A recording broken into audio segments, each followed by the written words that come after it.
The NBA draft is less than 10 days away, and the Knicks own 2 first-round picks in this year's draft. That begs the question, though, what are the Knicks going to do come draft night? Because they have a lot of options that they can choose from. Well, thanks to multiple NBA insiders, they help reveal exactly what the Knicks are going to do on draft night and potentially what player the Knicks are looking to draft.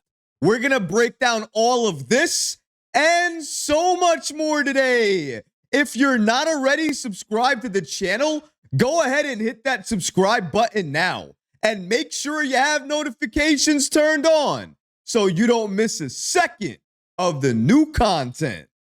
And now, let's get started.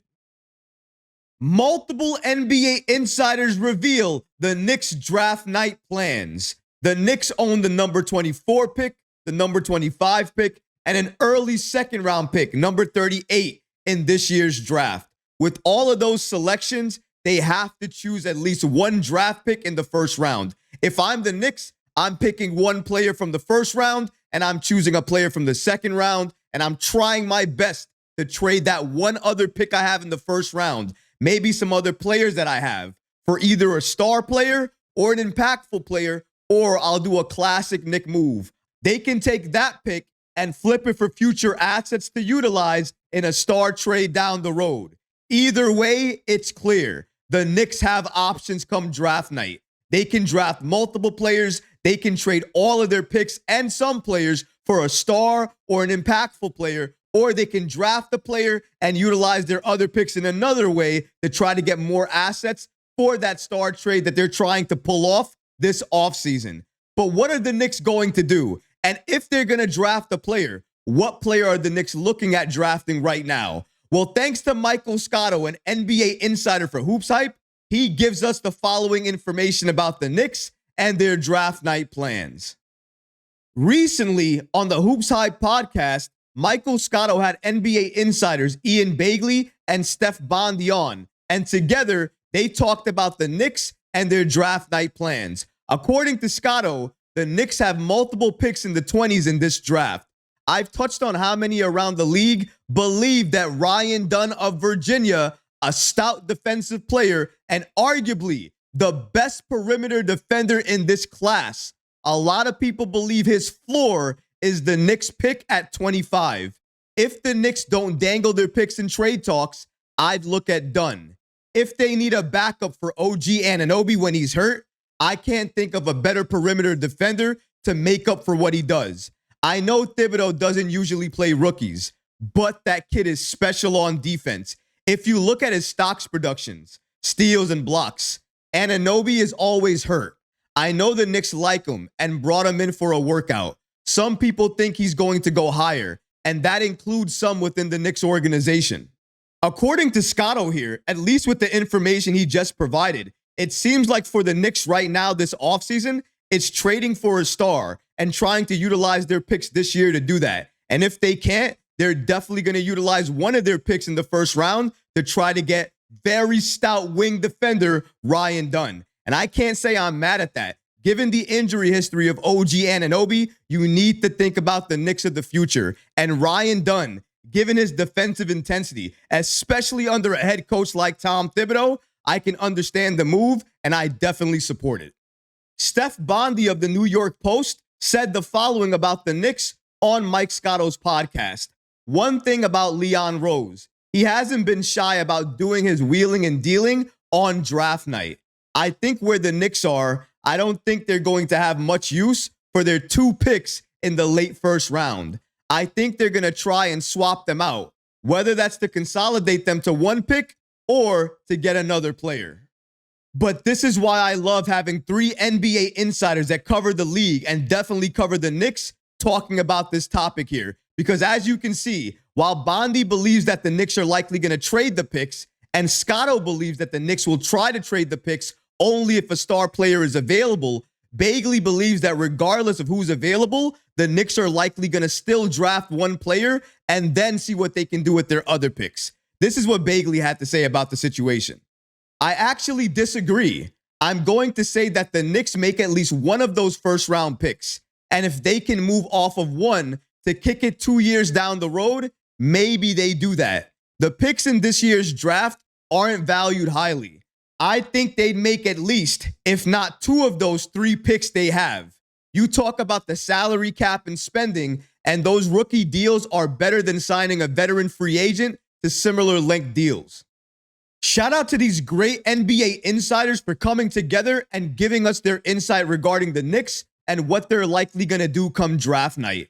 As you heard, basically Michael Scotto and Ian Bagley both stated that if the Knicks can't trade for that star player, they're likely going to utilize at least one of their picks and draft the player in the first round. And if they do that, that player's likely going to be Ryan Dunn if he's available and he falls. But that also depends on all the players that are available once the Knicks are drafting. Remember, the Knicks have 2 first-round picks in this year's draft, 24 and 25. And then they have that early second-round pick, number 38. And again, anything can happen in this year's draft, regardless of how you feel about the talent level in this year's draft. The fact of the matter is, there's a lot of players that potentially could drop and fall. And if that happens, that's going to change the course of the Knicks and their actions come draft night. Maybe they have their eyes set on a really good wing, and that wing right now is Ryan Dunn. But if a center that they really like drops, maybe that kid from Purdue, Edey, drops, and they really like him, like his fit, and think they can develop him,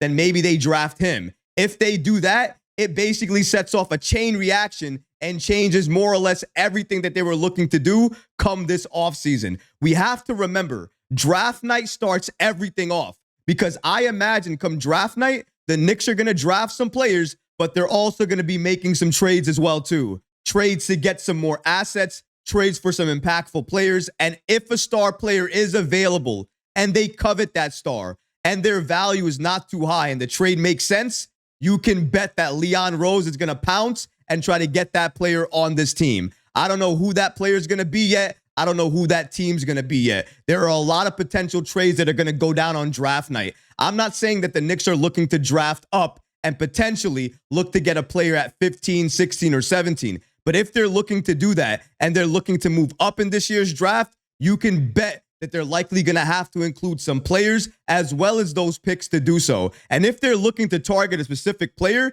that means they have a role for him. And I wouldn't mind if they did that, because the thing about rookies and drafting them is, if you draft a rookie, your main goal for that rookie should be to elevate him, showcase what he can do, and get his value up, actually playing that rookie. If we're going to draft and do that, I have no problem with it. That's why we have to make sure the players that we draft are ready to play right now, have an impact right now, and can play under Tom Thibodeau right now. That's why Mike Scotto is suggesting that the Knicks draft Ryan Dunn, because he's ready to start contributing to an NBA team immediately, especially on defense. Offensively, we can talk till we're blue in the face regarding his skill, what he can do good, what he can't do well, and things like that. But defensively, again, under Tom Thibodeau, that's exactly what you need. Backup for OG Anunoby, that's exactly what you need. You need to draft what you need. And even according to Ian Bagley, what makes sense for the Knicks is drafting the players that you need so they're on rookie deals.